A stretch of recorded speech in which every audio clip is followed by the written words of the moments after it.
It says, Stephanie White explains why South Carolina can't keep up with UConn. First of all, why the hell are you still talking about this college stuff? What are you doing? What are you doing? Why are you still talking? You went and did your gigs. What are we talking about here?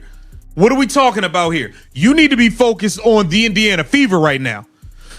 You're more concerned with if South Carolina can have a competitive game with you. March 26, 2025.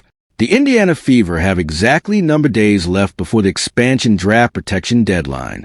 Kelsey Mitchell's contract situation remains unresolved. The roster that produced the league's best offense needs strategic reinforcement. And their head coach is on ESPN breaking down whether South Carolina has enough firepower to compete with UConn in the NCAA tournament. Read that again. College basketball analysis. While her professional team's future hangs in the balance, this isn't just poor time management. What Stephanie White said in that segment reveals something far more troubling about how she views offensive firepower, and it directly contradicts everything she did with Caitlin Clark last season. Absolutely nothing is more important than getting the proper pieces around Caitlin Clark so that we can have a successful season. I don't even know why you're talking about them right now, okay?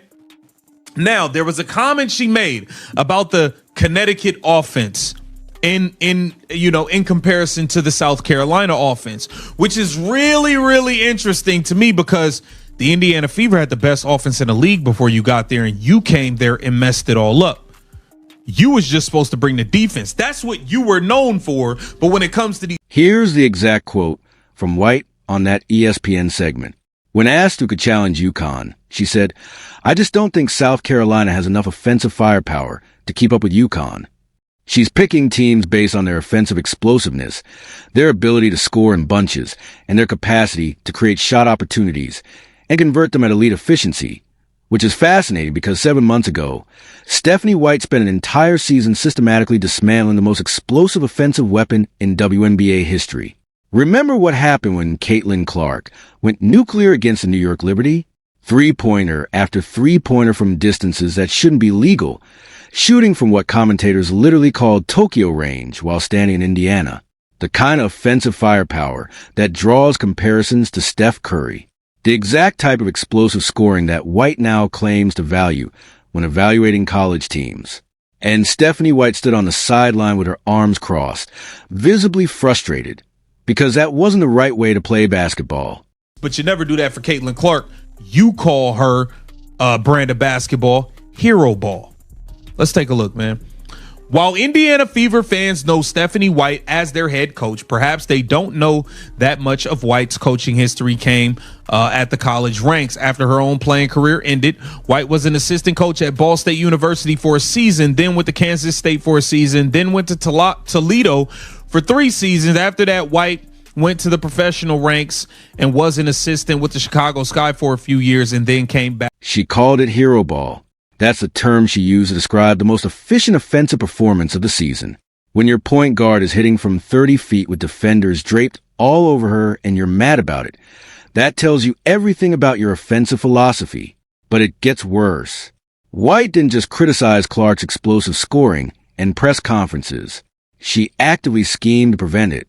The small forward experiment wasn't about maximizing Caitlin's talents.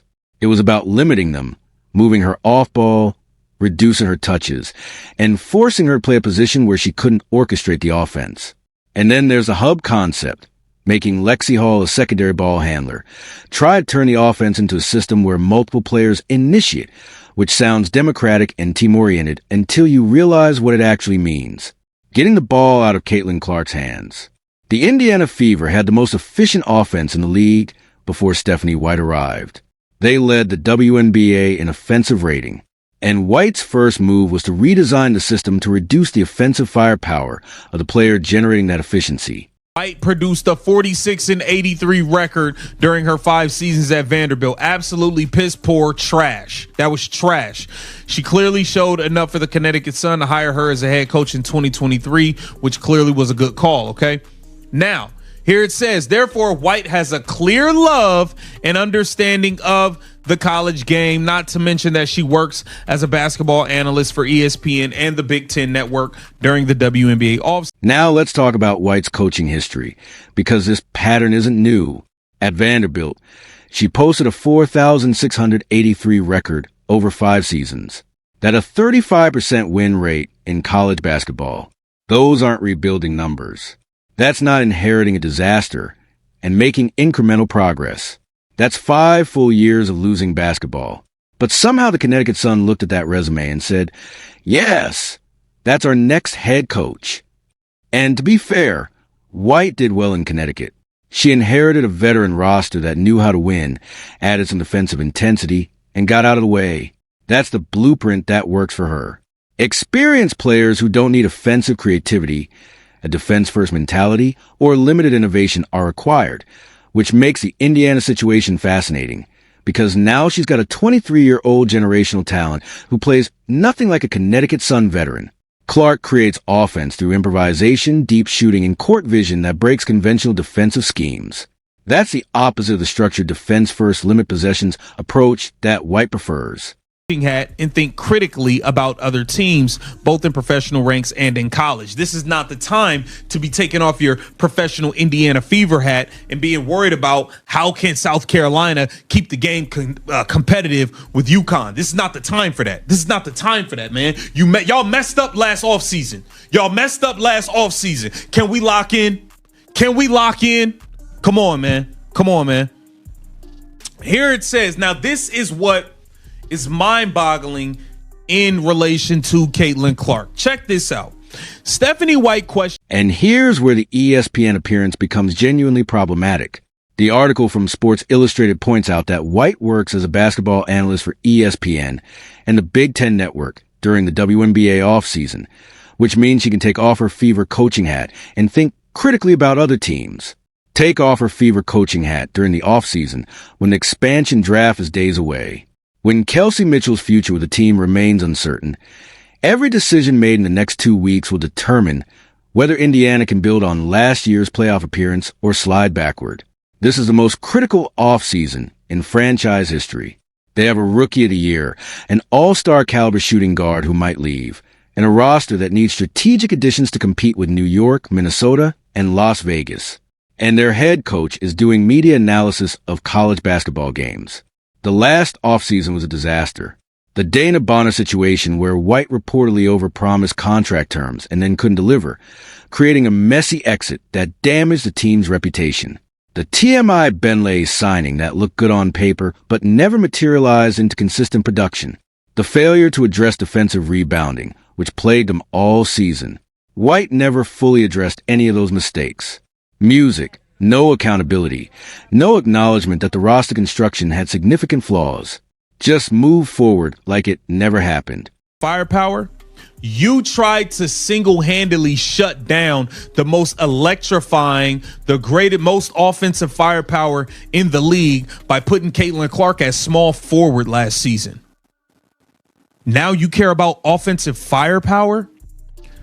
You try to eliminate the firepower so much so by you keep bringing up this hub thing, making Aaliyah Boston a hub, a mini center / point guard, a hub. But let's get back to the offensive firepower contradiction, because this is where White's comments reveal her actual philosophy.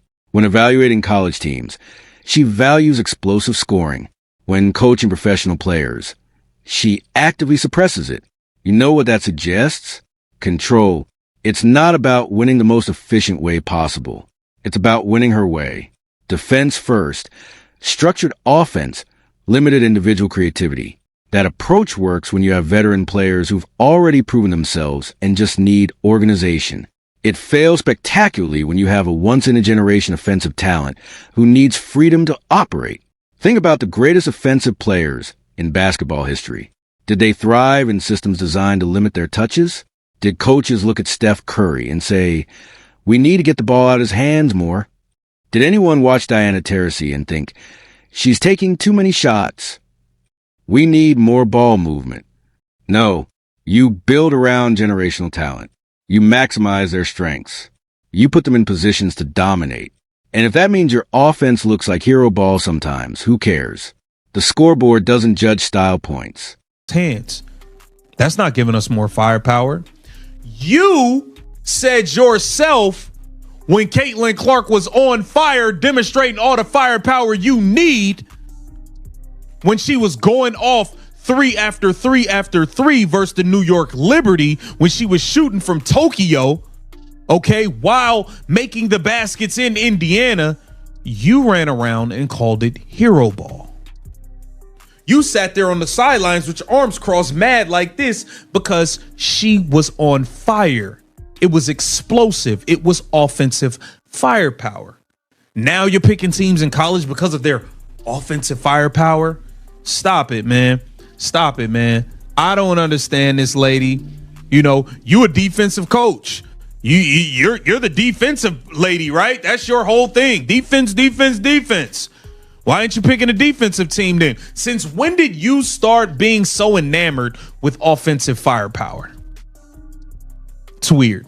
It's weird, man. Stephanie White, I need you to lock in on the Indiana Fever's offseason that we need to actually have a good one of, and getting the right free agents, landing a draft pick, figuring out what you're going to do with Kelsey Mitchell. I need you to get those things right, because last offseason, you guys blew it. Get down in the comments and let me know what you think. Here's what makes this particularly frustrating for Indiana Fever fans. They watched Caitlin Clark drag Iowa to back-to-back national championship games through pure offensive brilliance. They saw what happens when you let her cook. They witnessed the box office appeal, the sold-out arenas, and the record television ratings. They know what they have. And then they watch their head coach spend the offseason analyzing college basketball instead of building the roster. They see her praise offensive firepower in other teams while suppressing it on her own. They remember the small forward experiment, the hero ball comments, and the visible frustration when Clark went off. The disconnect is staggering, and it raises a legitimate question. Does Stephanie White actually understand what she has in Caitlin Clark? Does she recognize that this is a normal, talented player who needs to be molded into a system? This is a system-breaking talent who requires a different approach entirely. Look at the coaching decisions from last season. The small forward experiment lasted how long? Multiple games. Multiple games of forcing a point guard to play off ball while less talented players handled primary ball handling duties. That's not experimentation. That's stubbornness. That's a coach trying to prove her system works rather than adapting her system to her personnel. And the hub concept with Lexi Hull. Nothing against Hull. She's a solid role player, but making her a secondary initiator in an offense that features Caitlin Clark is like having a Toyota Camry pace a Ferrari. It doesn't make the Ferrari better. It just slows everything down. The Indiana Fever had the league's most efficient offense before White arrived. They scored 87.2 points per game with Caitlin Clark running the show. The system worked.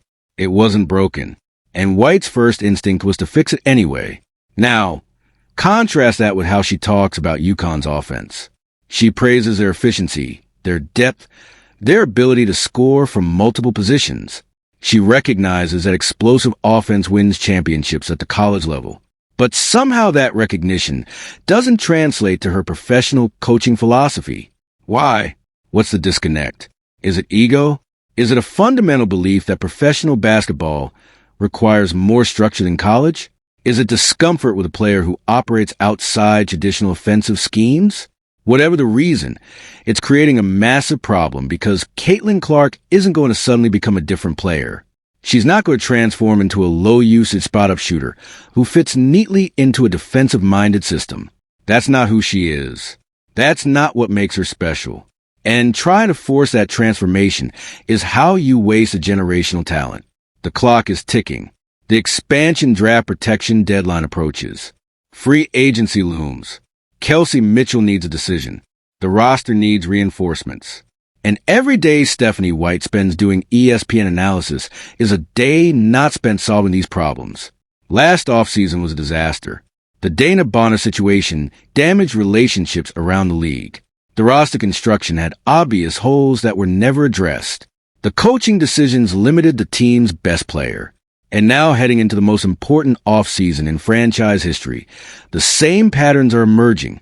College basketball analysis instead of roster building. Praise for offensive firepower in other teams while suppressing on her own. No visible urgency despite looming deadlines. It's not just bad time management. It's a fundamental misalignment between what the Indiana Fever need and what Stephanie White prioritizes. So here's the question Fever fans need answered. Is Stephanie White capable of building an offense around Caitlin Clark's strengths? Can she set aside her defensive-first philosophy long enough to maximize a once-in-a-generation offensive talent? Will she prioritize roster construction over media appearances? Because right now, the evidence suggests no. The actions don't match the rhetoric. The priorities seem backward, and the window for building a championship contender around Caitlin Clark is smaller than people think. You get maybe 3 years before other teams figure out how to scheme against her. 3 years before the shine wears off and casual fans move on to the next big thing. 3 years to build a roster, develop chemistry, and make a legitimate title run. And Indiana just wasted year one with coaching decisions that limited their best player. They can't afford to waste year two. The expansion draft is days away. Kelsey Mitchell needs clarity. The roster needs upgrades. And Stephanie White needs to decide whether she's building around Caitlin Clark's offensive firepower or fighting against it. Because you can't have it both ways. You can't praise explosive offense in college basketball while suppressing it in professional basketball. You can't call a hero ball when your star goes off and then claim you value offensive firepower. You can't spend the offseason doing media analysis while critical roster decisions wait. Pick one. Either you believe in offensive firepower or you don't. Either you build around your generational talent or you don't. Either you prioritize the Indiana Fever's future or you don't. Right now, Stephanie White's actions suggest she's trying to do everything except the one thing that actually matters, maximizing Caitlin Clark and building a championship roster around her. And if that doesn't change, this offseason will be another disaster. The pattern will continue, and Fever fans will spend another year watching their generational talent get limited by coaching decisions that prioritize system over star power. The expansion draft deadline is approaching. The clock is ticking, and their head coach is on ESPN talking about college basketball. Make it make sense. Drop your thoughts in the comments. Hit subscribe if you want more honest WNBA analysis.